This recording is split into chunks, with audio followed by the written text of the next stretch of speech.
हे असुरराज, आपकी आज्ञा से जब मैं देवियों का पीछा कर रहा था, तभी मुझे शेर पर सवार एक दिव्य स्त्री दिखाई दी।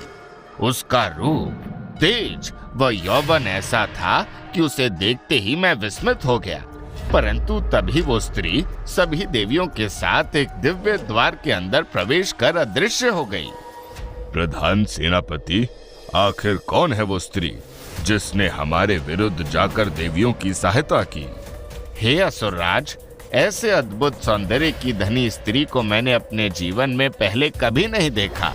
असुरराज, वो स्त्री आपके पुरुषार्थ व शक्ति के योग्य है, क्योंकि आपके जैसा दूसरा महापराक्रमी पुरुष इस संसार में कोई और नहीं है।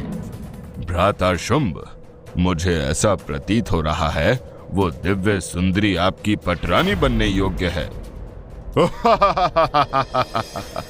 प्रिय अनुज निशुंभ, मुझे भी ऐसा प्रतीत हो रहा है। नियति भी यही चाहती है कि वो मेरी भार्या बने और असुर कुल की वृद्धि करे। धूम्रलोचन, हमारे प्रिय दूत सुग्रीव को अपने साथ ले जाओ और उस सुंदरी को मेरे प्रणय निवेदन से अवगत कराओ। यदि वो मेरे प्रणय निवेदन को ठुकराने का दुस्साहस करती है, तो उसे जीवित या मृत मेरे समक्ष प्रस्तुत करो। जैसी आज्ञा असुरराज।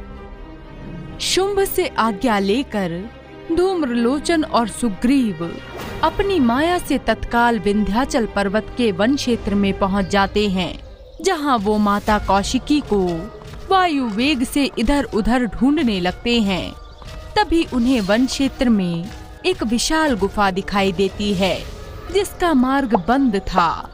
ये देखकर धूम्रलोचन और सुग्रीव दोनों गुफा के द्वार के सामने खड़े होकर कहते हैं, मैं त्रिलोक विजेता शुंभ का प्रधान सेनापति धूम्रलोचन हूँ।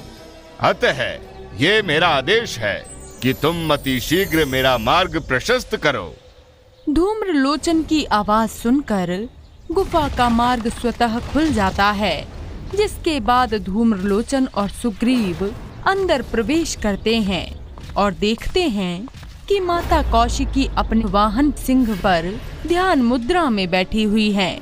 वो दोनों जब माता कौशिकी के निकट जाने का प्रयास करते हैं, तभी सिंह एक भयंकर गर्जना करता है, जिसे सुनकर धूम्रलोचन और सुग्रीव भयभीत हो जाते हैं और माता से कहते हैं, हे दिव्य सुंदरी, मैं असुर नायक शुंभ का दूत हूँ और एक संदेश लेकर तुम्हारे समक्ष प्रस्तुत हुआ हूँ।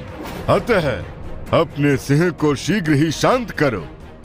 जिसके बाद माता कौशिकी के आदेश पर सिंह शांत हो जाता है।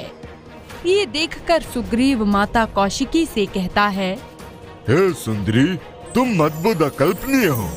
तुमने एक स्त्री होकर इस खूंखार सिंह को नियंत्रित कर उसे अपना वाहन बना लिया। व्यर्थ की बातों में समय व्यतीत न करो। कहो, तुम क्या संदेश लेकर आए हो? हे सौंदर्य की देवी, त्रिलोक विजेता असुर नायक शुंभ तुमसे विवाह की इच्छा रखते हैं। उनका प्रणय निवेदन स्वीकार कर लो, इसी में तुम्हारी भलाई है। वही कायर शुंभ ना, जिसने छल से देवताओं का सर्वस्व छीन लिया और उन्हें बंदी बना लिया, फिर उनकी स्त्रियों पर कुदृष्टि डालने का प्रयास किया, जो कुमार कार्तिकेय से परास्त होकर स्वर्गलोक से भाग गया था। मूर्ख स्त्री, तुझे अपने सौंदर्य पर इतना अहंकार है कि तुम हमारे महाराज का अपमान कर रही हो। अगर तुम्हारे अंदर हमारे महाराज से अधिक शक्ति है तो मुझसे युद्ध करो। धूम्रलोचन अति क्रोधित होकर माता कौशिकी को युद्ध की चुनौती देता है।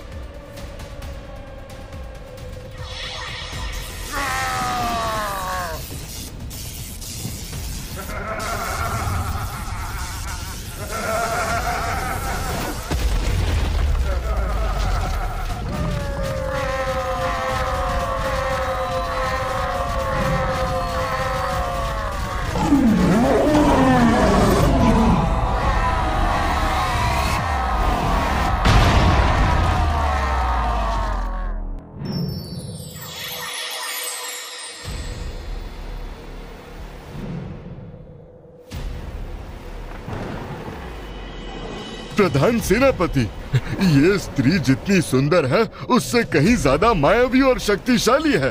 यदि हमें जीवित रहना है तो शीघ्र ही हमें यहाँ से पलायन करना होगा। मूर्ख, मैं वो नहीं जो एक स्त्री से भयभीत हो जाऊं। मेरा ऐसा पुरुषार्थ नहीं।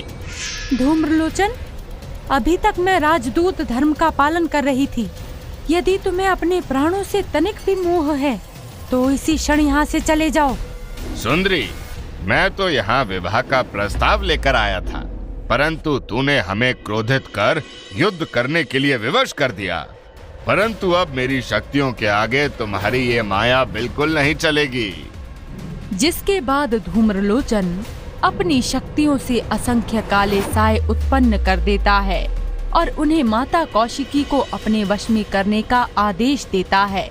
तभी माता अपना एक हाथ हवा में उठाती हैं और उनके हाथ में एक दिव्य घंटा प्रकट हो जाता है। ये देखकर धूम्रलोचन माता का उपहास करने लगता है।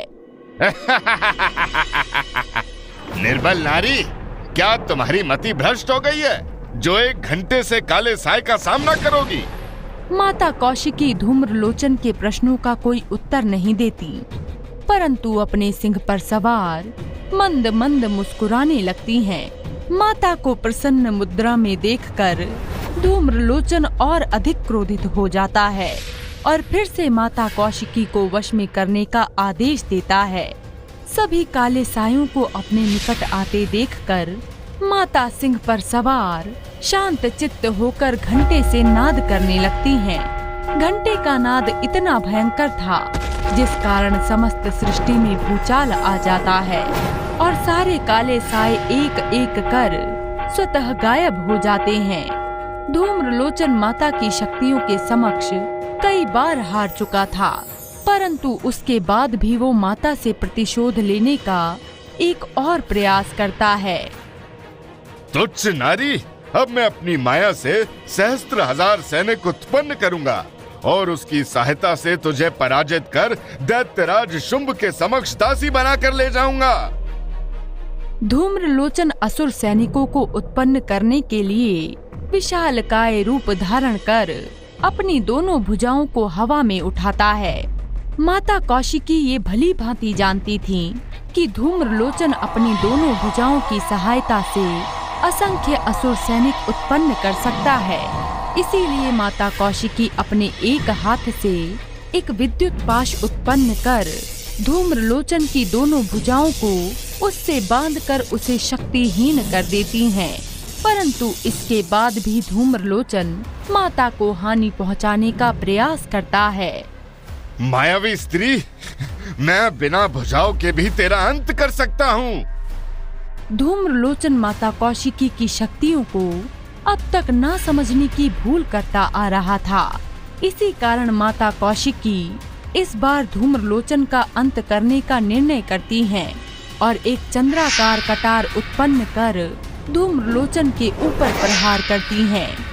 कटार का प्रहार इतना भयंकर था जिससे धूम्रलोचन सीधे शुंभ की सभा में जा गिरता है और राख के ढेर में बदल जाता है।